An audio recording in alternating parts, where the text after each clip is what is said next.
One, rolling.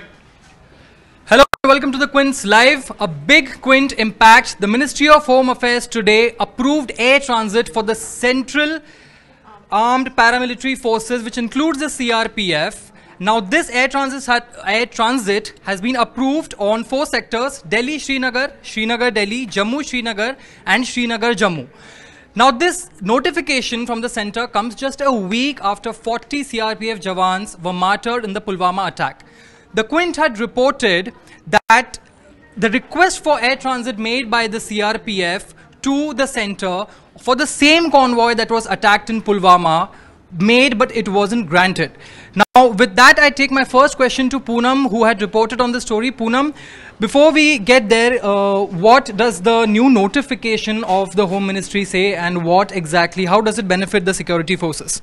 Well, to begin with, I'll just show the notification copy. This is a big victory for the Jawans, for our armed forces who are there, struggling every day.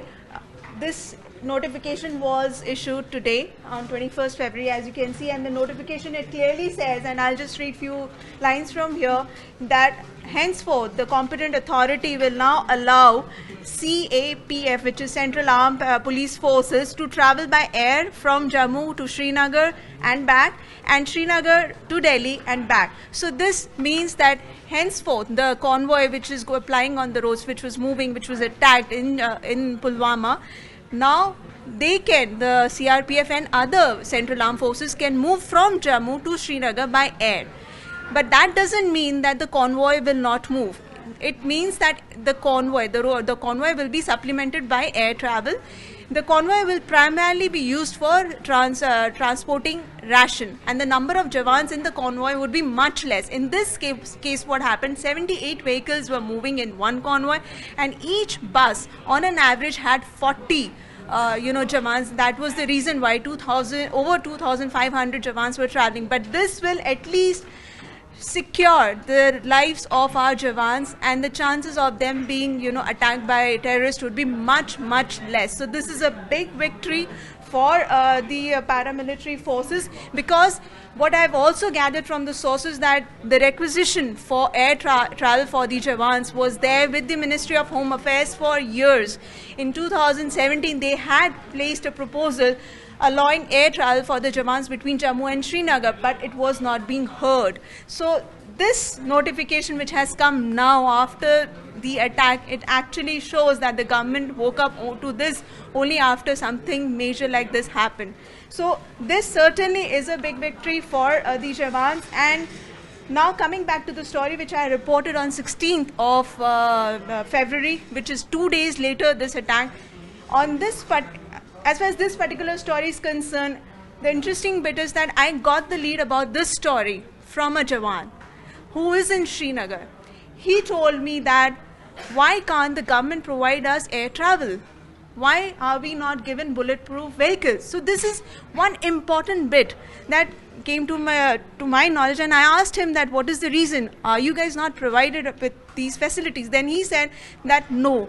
Only few Jawans travel, and there is air transfer facility that they have, but only few Jawans they can travel, and on an average, he's saying every alternate days, the convoy move with at least 500 Jawans in it. So then when I checked with few officers, CRPF officers about it, they told me that on 10th of February, which is 4 days before the attack happened, a requisition was sent to the Ministry of Home Affairs for air travel of these Jawans, which was ignored. So this was the basis of my story, and I checked with other officers what is the reason, why was there denial, why was it ignored. Then he further added that this is not for the first time that we asked for it. We have asked for air travel earlier too, but it was ignored. Apart from that, let me also point out that what I also gathered from CRPF sources as well as from BSF, that just couple of days before this attack happened, several BSF Jawans were transported by air. So the point is that why CRPF was not given the same facility? Exactly. Then this attack could have been averted. Exactly. A very important point. This is definitely a big boost to the security forces, but a very important point that you raised, that the CRPF had indeed approached the center with a request for air transit back in 2017. But nothing really came out of it. Why? What happened? Where did it get stuck? See, where did it get stuck? I can't really say. But as you know how government files move. So what happened, that proposal was sent in 2017. On the basis of that, you know, it is very interesting. On 16th of February, when I did the article, the MHA was very quick in sending a reply saying that no, we do provide air courier for the Jawans, and it has been enhanced in December. By enhanced, what they meant is that the number of Jawans can travel more, which could be a few more Jawans can travel in that BSF flights which they have. So that doesn't really solve the problem. Okay, so they did not give a clear answer. When I asked them specifically about the request which was sent on 10th of February for this attack convoy, they had no answer. So as far as the proposal is concerned, it was lying there with the MHA since 2017. It came to their knowledge in December 2018, on the basis of which they increased few number of, you know, Jawans in the flight, but that did not solve the problem. Now, with this notification, the problem has been solved. This is something which the government should have done earlier. Exactly. This actually solves their problem. And according to some ex-CRPF officers, I spoke to one IG, he said that by sending, Jawans through air, it is much more cheaper, faster, and the number of, you can send in different sorties. Number of flights can be increased. So why to send them by convoy? And moreover, they are not given bulletproof vehicles, which is also required. As you have seen in the visuals, these are not bulletproof vehicles. If somebody fires on it, it will hit the Jawan. So bulletproof vehicle is another demand which these Jawans have. So certainly you cannot stop the convoy by road. You have to do it to transport ration. But then why not to provide these? Why government wakes up to these serious issues only after a tragedy happens? Exactly. So while there are many security lapses that can be pointed out when it comes to the security of the ones who protect us, there are many points that can be raised. Whether this notification comes at a point where, do you think that the attack that happened last week, where 40 of our CRPF Jawans were martyred, why does it take any government, any such incident to be a wake-up call before such decisions are taken, despite repeated requests by the security forces? That's the unfortunate bit, Ishwar, because we have seen that government or the system, they wake up to these things only after a tragedy happens. It is like very difficult to say that Fidayan attack could have been averted. Certainly there is no foolproof, security for that. But we have lost 40 Jawans. They were martyred. They could have been saved had this particular requisition which was sent for air travel been approved. There is no excuse to that. The question here is that this notification is coming after we have lost our 40 Jawans.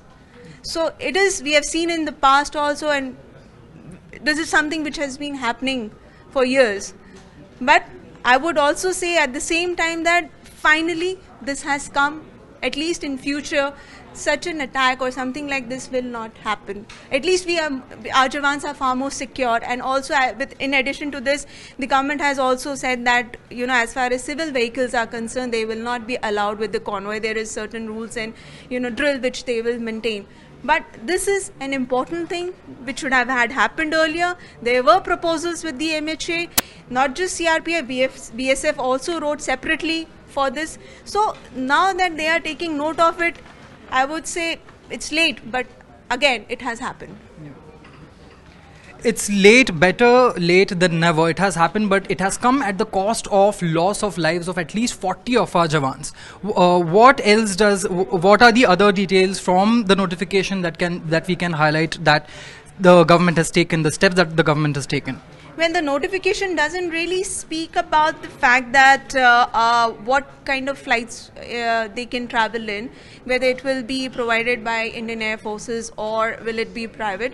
But what I have gathered from the sources is the fact that the Jawans can now book the tickets in the private flights between Jammu and Srinagar or Srinagar Delhi, and they can reimburse it once they reach the camp. So this is what I've gathered from the sources, but the notification is not really clear about it. It is something we will get to know gradually, but that's I think so that would be much faster. Had it been that they have to travel by BSF, or they have to come out with some tender in which some cheap flights would be given by some private airlines, then it would have taken longer, I believe. Yeah. But now that this is the way out, that they can travel from tomorrow onwards or day after, they can buy tickets from the private airlines and travel. So this is much faster, much faster than bringing out a tender. Well, a big boost to the security forces and also a big Quint impact as well. But better late than never. Better late than never is a phrase that can be used here, but at what cost?